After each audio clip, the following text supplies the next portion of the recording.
कैसे हो बच्चों? बढ़िया हो? चलो आज शुरू करते हैं। जो रेलवे का हम चला रहे हैं टॉप 200 मैथ के प्रश्न, जो हमारा एग्जाम को टारगेट करते हुए हम आपको 200 क्वेश्चन को जो संग्रह चला रहे हैं, आज क्लास नंबर 4 होगी। मैंने क्लास 1 पढ़ लिया, क्लास 2 पढ़ लिया, क्लास 3, आज क्लास नंबर 4। चलो क्वेश्चन नंबर 1 शुरू करते हैं। इसमें कोई दिक्कत तो है ही नहीं बताने के लिए, क्लास 3 तक हो गई है, आज क्लास 4 स्टार्ट करते हैं। चलो फिर class number 4, question number screen पे 1 देखिए। पहला क्वेश्चन क्या दिख रहा है? 800 के 120 के 85% के 40% का मान ज्ञात कीजिए। ए सिंप्लीफिकेशन का प्रश्न है। ए रेलवे, एसएससी जीडी, किसी भी वनडे एग्जाम में इस तरह के क्वेश्चन पूछे जाते हैं। तो चलो देखो इसको कैसे सॉल्व करोगे। अगर इस तरह से क्वेश्चन तो लड्डू क्वेश्चन है, अब इसको सॉल्व कर लोगे। देखो आप लोग जानते हो, जैसे कोई संख्या है 20%, क्या है 20%, इसको क्या लिख सकते हो? 20/100 लिख सकते हो कि नहीं बच्चों? जैसे 5% है, इसको हम क्या लिख सकते हैं? 5/100 लिख सकते हैं ना। तो राइट। देखो 800 के का मतलब इंटू 120 है, तो हम तो क्या लिख सकते हैं? 120/100 इंटू 85/100 इंटू 40, 400/100। यहाँ तक समझ पाएगी नहीं? देखो सॉल्व करो। नीचे ऊपर 2 जीरो है, नीचे 2 जीरो कट गया। 1 जीरो ऊपर है, 2 जीरो कट गया। ठीक है, क्या बचा हमारा? अब देखो ऐसी संख्या काटो, ऊपर नीचे दोनों से कटे, 5 से काटते हैं। 5 दूना 10, 0, 5 एकम 5, 3/5 7 35। अब किससे कट जाएगा? 2 से। 2 दहम्मा 20, 2 चौक 8, 2 से कटेगा। 2 पंचे 10, 2 दूना 4। अब देखो कितना आया हमारा ऊपर? 2 इंटू 12 इंटू 17 इंटू 4, अब नीचे 5। अब देखो यहाँ पे ज़्यादा कैलकुलेशन करने की ज़रूरत नहीं है। अगर हम इसको गुणा करके नीचे भाग देंगे तो हमारा मान जो आएगा ऑप्शन में पॉइंट में आएगा। तो हमारा ऑप्शन से देख लेते हैं, हमारा ऑप्शन में क्या है जो पॉइंट में दिया है? Option D. यानी हमारा आंसर कितना आ जाएगा? आंसर आ जाएगा 326 इंटू 4। ये समझ पाएंगे नहीं, हमें ज़्यादा कैलकुलेशन करने की ज़रूरत नहीं है, क्योंकि हम 5 से भाग देंगे तो हमारा जो मान आएगा वो दशमलव में आएगा। दशमलव में कौन सा ऑप्शन दिख रहा है? Option D. इसलिए हम ऑप्शन डी, हमारा 1 मिनट का टाइम बच गया कैलकुलेशन करने में। ठीक है, क्वेश्चन नंबर 2 पे चलते हैं हम। ये वाला समझ में आया बच्चों की नहीं? क्वेश्चन नंबर 2 पे देखते हैं क्या है। क्वेश्चन नंबर देखो, बहुत प्यारा सा क्वेश्चन है। यदि 2/5 अनुपाते 12/10 समानुपाते x/6 अनुपाते 9/2, तो x का मान ज्ञात करो। जब कभी भी इस तरह से क्वेश्चन दिया हो, तो क्या करते हैं? बाहर बाहर का गुणा, अंदर अंदर का गुणा करते हैं। बाहर बाहर का मतलब होता है कि इससे इससे गुणा करते हैं, इससे इससे गुणा करते हैं।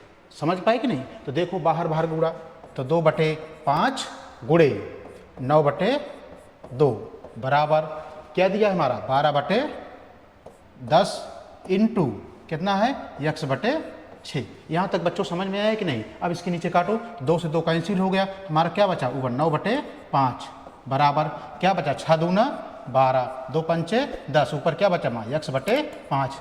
अब तो हमारे 5 से 5 कैंसिल हो गया बराबर, तो x का मान कितना आ गया हमारा? 9। ये किस ऑप्शन में है? Option A. Option A is right answer. हमें क्या पूछ रहा है? x का मान पूछ रहा है, इसलिए x का मान कितना आया? 9 आया। समझ पाए कि नहीं? यहाँ पे एक कंसेप्ट है कि अगर इस तरह से अगर इक्वेशन हमारा दिया है, अगर इस तरह से सवाल दिया हुआ है, तो हम बाहर बाहर गुणा करते हैं और अंदर अंदर गुणा कर लेते हैं। चलो समझ पाए कि नहीं? क्वेश्चन नंबर 3 पे आते हैं। क्वेश्चन नंबर 3 देखो, ये बढ़िया सवाल है, एक एग्जाम में पूछे जाते हैं क्वेश्चन, इस तरह से बहुत सारे क्वेश्चन पूछे जाते हैं इसी तरह के। चलो क्वेश्चन नंबर 3 क्या कह रहा है? क्वेश्चन नंबर 3 कह रहा है ए और बी एक काम को 20 दिनों में पूरा कर सकते हैं, बी और सी उसी काम को 30 दिन में पूरा कर सकते हैं, ए और सी उसी काम को 12 दिनों में पूरा कर सकते हैं। तीनों मिलकर उस काम को कितने दिनों में पूरा करेंगे? देखो बच्चों, ए और बी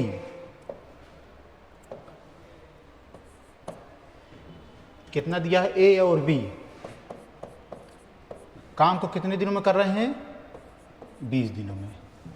यहां तक क्लियर। अब कह रहा है बी और सी, बी और सी काम को कितने दिनों में कर रहे हैं, 30 दिनों में कर रहे हैं। ए और सी, ए और सी काम को कितने दिनों में कर रहे हैं, 12 दिनों में कर रहे हैं। समझ पाए कि नहीं। 20, 30, 12 का लासा क्या होगा, 30, 20, 30, 12 का लासा क्या होगा, 60 होगा। लासा निकाल लेना। तो 20 तिहाई 60, 30 दूना 60, 12 पंचे 60, इसको जोड़ो, 3 2 5 5 10। अब देखो ए ए 2, A B B 2B, C C 2C। यहाँ पे हम 2 अगर कॉमन ले लेंगे क्या बचेगा, A plus B plus C बराबर कितना दिया है, 5 दिया है। तो हम A plus B plus C की वैल्यू 2 कहाँ चला जाएगा, यहाँ चला जाएगा, 2 पंचे 10। अब हमें पूछ रहा है तो तीनों मिलकर काम कितना है, 60 है। और बटे हम किससे भाग दे देंगे, 5 से। 2 पंचे 10, 5 ही काटे हैं ना, तो 5 एकम 5, 5 दूनी 10। हमारा A plus B plus C मान कितना आया, 12 आया। 12 किस ऑप्शन में है, ऑप्शन बी। यहाँ तक क्लियर कि नहीं। अब देखो कैसे काटे, देखो सवाल में दिया हुआ है A प्लस बी बच्चों 20 दिया है, B प्लस सी बराबर B प्लस सी दिया है 30 दिया है, और A प्लस सी का मान 12 दिया है। हम 20, 30, 12 का लासा 60 होता है, 20 तिहाई 60, 30 दूना 60, 12 पंचे 60। हम इसको ऐड कर लिए तो हमारा कितना आया, 10 आया। अब जब मैंने इसको जोड़ा तो 2A plus 2B plus 2C आया। हम 2 कॉमन ले लिए तो क्या बचा, A plus B plus C। तो हमारा A plus B plus C हम 10 में 2 से ही नीचे भाग देंगे, हमारा कितना 5 आ गया। अब कह रहा है कि तीनों कितने मिलकर कितने काम कितने दिनों में करेंगे, तो क्या 60 बटे 5 जो आए 5 से भाग दे तो हमारा कितना आया, 12 आया। सही है। चलते हैं आगे, क्वेश्चन नंबर 4। क्वेश्चन नंबर 4 देखो क्या कह रहा है। क्वेश्चन नंबर कह रहा है 2 ट्रेनों की गति का अनुपात 5:6 है। दूसरी ट्रेन 450 किलोमीटर की दूरी 5 घंटे में तय करती है, तो पहले ट्रेन की गति क्या होगी। ऑप्शन दिया है 60, 65, 70, 75। 2 ट्रेनें हैं, 2 ट्रेनों का अनुपात कितना दिया है, 5 और 6। तो माना दोनों ट्रेन ए और बी हैं, 2 ट्रेन हैं ए बी मान लिया, इसका अनुपात दिया है 5:6। समझ पाए कि नहीं। अब कह रहा है दूसरी ट्रेन मतलब बी ट्रेन 450 किलोमीटर की दूरी 5 घंटे में तय करती है, तो दूरी बटा समय, चाल बराबर क्या होता है, दूरी बटा समय। तो यानी 450 बटे समय कितना है, 5, 5 9 45, कितना आ गया हमारा 90। यानी हमारा इसका कितना आया, 90 आया। यही तो आया। तो करो कितनी बार गया है, 6 कर्नम 6, 6 पंचे 30, यानी 15 गुना। कितने गुना, यानी भाई हमें बी के देखो 2 ट्रेन की गति का आयाम 5:6 है, 5:6 दिया हुआ है। दूसरी ट्रेन 450 किलोमीटर की दूरी 5 घंटे में तय करती है, यानी दूरी बटा उचाल बराबर क्या होता है, दूरी बटा समय। 5 से मैंने 450 भाग दिया, यानी बी का गति कितनी आ गई, आ गया 90। ये कितने गुना है, 15 गुना है। तो हमें पूछ रहा है पहली ट्रेन की गति, पहली ट्रेन कितना है 5, 5 में कितने गुना भाग दोगे, ये 15, तो 15 पचे 75। हमारा कितना आंसर आ गया, या ऑप्शन डी। यहां तक समझ पाए कि नहीं बच्चों। चले आगे, ठीक है। क्वेश्चन नंबर 5 पे अच्छा सवाल था वो, उसमें कोई पैनिक होने की जरूरत नहीं है। देखो, एक मेज को 14.2/7% की छूट देने के बाद 6600 रुपये में बेचा जाता है, इसका अंकित मूल्य क्या होगा। देखो 14/2/7, इसको हम क्या लिख सकते हैं बच्चों,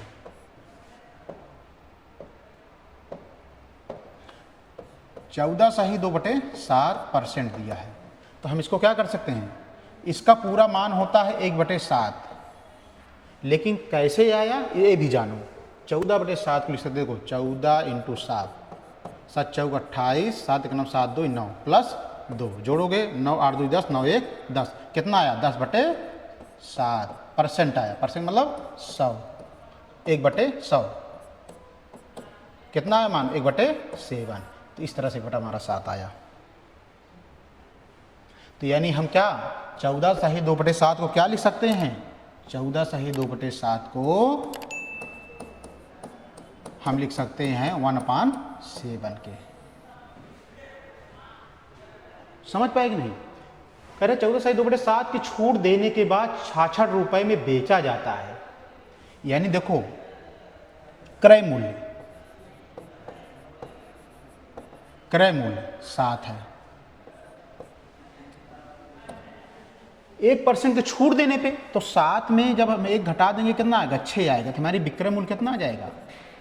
विक्रय मूल्य, छूट का मतलब है 1 है तो हमारा विक्रय मूल्य यानी 7 में 1 घटाएंगे तो हमारा 6 आएगा। तो विक्रय मूल्य 6 आ गया। अभी विक्रय मूल्य का मान कितना दिया है? छूट देने के बाद 66 रुपए में बेचा जाता है। बेचने का मतलब होता है सेलिंग प्राइस, विक्रय मूल्य। तो इसका वैल्यू कितना दिया है? यानी 6600। तो कितने गुना दिया है? 1100 गुना। 1100 गुना। तो हमें पूछ रहा है इसका अंकित मूल्य ज्ञात करो। इसका मतलब इसका गुना पूछ रहा है तो 1100 में गुणा कर देंगे। 11 सते 7700। तो हमारा कितना आ गया answer? Option A is right answer. समझ पाए कि नहीं बच्चों? चलो अगले प्रश्न पे चलते हैं। क्वेश्चन नंबर 6 पे चलते हैं। क्वेश्चन नंबर 6 क्या कह रहा है? देखो, एक स्कूल में लड़कों की संख्या का लड़कियों की संख्या से अनुपात 7:2 दिया है। बॉयज एंड गर्ल, क्या दिया है? Boys and girls. तो बॉयज एंड गर्ल्स का अनुपात कितना दिया है? 7:9 दिया है। ठीक है। यदि स्कूल में 1183 लड़के हैं, यदि स्कूल में 1183 लड़के हैं तो उस स्कूल में लड़के और लड़कियों की कुल संख्या क्या होगी? देखो मजेदार सवाल है, मजेदार सवाल है।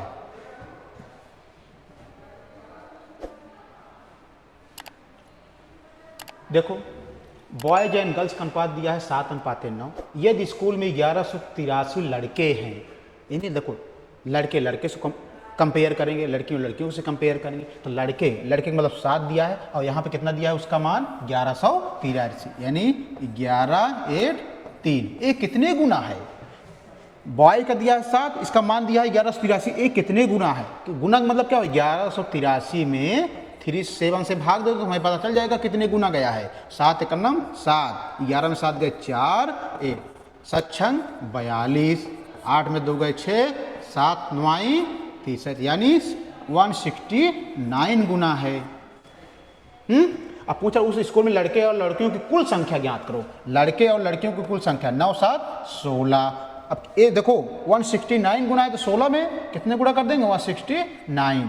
तो देखो अब इसको इतना गुणा करने में आपको टाइम वेस्ट होगा, तो हम पहले लास्ट यूनिट डिजिट ले लेते हैं। 6 में अगर हम 9 से गुणा कर दें 9 6 54, लास्ट में क्या बचा? 4 किसी ऑप्शन में दिख रहा है? Option B right answer. समझ पाए कि नहीं? देखो आपको कैलकुलेशन करने में समय बच गया कि नहीं? हम लास्ट यूनिट डिजिट ले लेंगे। 6 में 9 से गुणा करें 9 6 54, लास्ट में क्या आ रहा है? 4 आ रहा है। ऑप्शन में 4, लास्ट में क्या मिल रहा है? ये 4 मिल रहा है। तुम्हारा option B is right answer. ठीक है। चलो अगले प्रश्न में चलते हैं। क्वेश्चन नंबर 7 पे।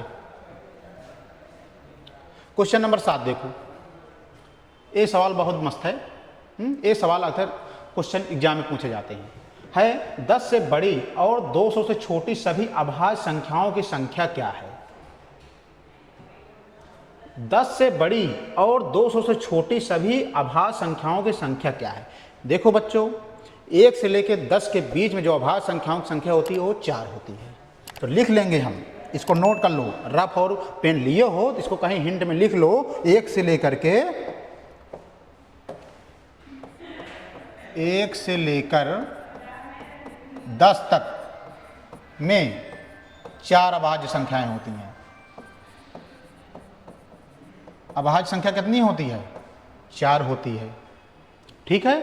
और 1 से लेकर के 200 के बीच जो अभाज्य संख्या होती है वो 46 होती है। 1 से लेकर 200 तक में अभाज्य संख्या कितना होती है? 46। इसको लिख लो नोट करके। 1 से लेकर के 10 तक में जो अभाज्य संख्या होती है कितनी होती है? 4 होती है। और 1 से लेकर के 200 तक की जो भाज्य संख्या होती है 46 होती है। तो पूछ रहा है 10 से बड़ी और 200 से छोटी, हमें 10 और 200 के बीच में पूछ रहा है, तो 10 और 200, 10 से लेकर के 200 के बीच में भाज्य संख्या क्या हो जाएगी, यानी 46 में 4 घट जाएगा, कितना बचेगा, 46 में 4 घट जाएगा 42। एक ही ऑप्शन मिल रहा है, ऑप्शन सी राइट आंसर। समझ में आया कि नहीं? ठीक है, चलो अगले प्रश्न पे चलते हैं। क्वेश्चन नंबर 8 पे चलते हैं हम।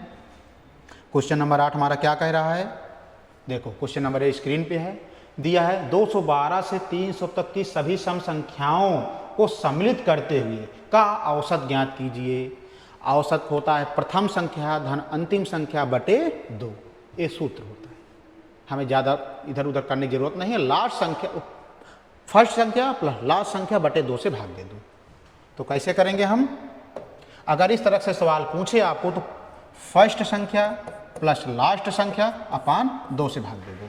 तो पहली संख्या क्या है 212, लास्ट संख्या क्या है 300 और बटे 2, जोड़ो 2, 1 3 2 5 बटे 2, 2 दूना 4, 2 पंचे 10, 2 छंग 12, 256। A option is right answer. समझ में आया कि नहीं बच्चों? जब इस तरह से सवाल दिया हो तो हम क्या करेंगे, फर्स्ट प्लस लास्ट बटे 2 से हम भाग दे देंगे बस। चलो क्वेश्चन नंबर 9 पे चलते हैं। क्वेश्चन नंबर 9 देखो स्क्रीन पे है। क्वेश्चन नंबर 9 देखो, एक महिला किसी वस्तु को एक निश्चित मूल्य पर बेचकर 25% का लाभ कमाती है। यदि वह उसे दुगने मूल्य पर बेचती है तो अर्जित लाभ की गणना कीजिए। मजेदार सवाल है, 25% का लाभ कमाती है। तो देखो बच्चों, क्रय मूल्य कितना होता है 100 होता है कि नहीं, तो क्रय मूल्य विक्रय मूल्य, यहां तक समझ पाएगी नहीं, 100% क्रय मूल्य है तो लाभ कितना 25%, तो 100 प्लस 125 हो गया। समझ पाएगी नहीं? अब कह रहा है यदि वह उसे दुगने मूल्य पर बेचती है, यानी उसे दुगने मूल्य पर, 2 गुने मूल्य पर बेचती है, तो यानी कितना हो जाएगा 2 पंचे 10, 2 दूना 4, 1 5, 2 एकम 250। यदि उसे दुगने मूल्य पर बेचती है तो अर्जित लाभ की गणना कीजिए। तो लाभ कितना होगा दुगने, देखो सबसे पहले क्रय मूल्य 100 था, उसको 25% लाभ पर बेचती है तो हमने 125 कर दिया। फिर कह रही है इसको दुगने मूल्य पर बेचती है, हमने 2 से गुणा कर दिया, 250 आ गया। तो पूछ रहा है उसका कुल लाभ क्या हुआ, तो कुल लाभ का मतलब क्या हुआ 250 में यही 100 माइनस कर दो, तो 150। एक किस ऑप्शन में है, option D is right answer. समझ में आया कि नहीं? मजेदार सवाल था, ये क्वेश्चन बहुत पूछे जाते हैं। चलो क्वेश्चन नंबर 10 पे आ जाते हैं। क्वेश्चन नंबर 10 देखो क्या करे बच्चों, 200 आदमियों के पास 30 दिनों का भोजन है। 200 आदमियों के पास 30 दिनों का भोजन है। यदि इनमें से 50 आदमी चले जाएं तो शेष आदमियों के लिए वह भोजन कितने दिनों तक चलेगा। देखो ये सवाल कैसे लगाते हैं, कह रहा है 200 आदमियों का 30 दिनों तक भोजन है। कितने दिनों तक है 30 दिनों तक है, बराबर इनमें से 50 आदमी चले जाएं, यानी 200 थे इसमें से 50 चले गए, तो 200 में से 50 चले गए, 50 चले जाए तो शेष आदमियों के वही भोजन कितने दिनों तक चलेगा। दिन मतलब डेज, कितने दिनों तक चलेगा, डी मान लेते हैं। सॉल्व करो इसको, तो 200 गुणे 30 बराबर 200 में 50 गुणा 150 इंटू डी। अब देखो डी का मान कितना आ जाएगा हमारा, यानी 200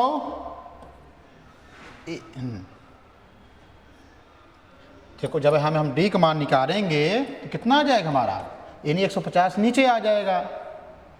200 गुणे 30 बटे 150, ये 0 0 कट गया, 3 5 15, 5 4 20, डी का मान कितना है हमारा 40 दिन। एक ही ऑप्शन मिल रहा है, ऑप्शन डी। इस तरह से हमारा आज क्लास 4 टॉप 200 रेलवे के लिए जो क्लास चल रही है, ये हमारा ख़त्म होता है। कल हम क्लास 5 पे आएंगे। हैं, बाय बाय बच्चों। समझ में आया कि नहीं? अगर हमारा वीडियो आपको पसंद हुआ और पसंद आया हो तो ज़रूर लाइक और सब्सक्राइब कर दीजिएगा।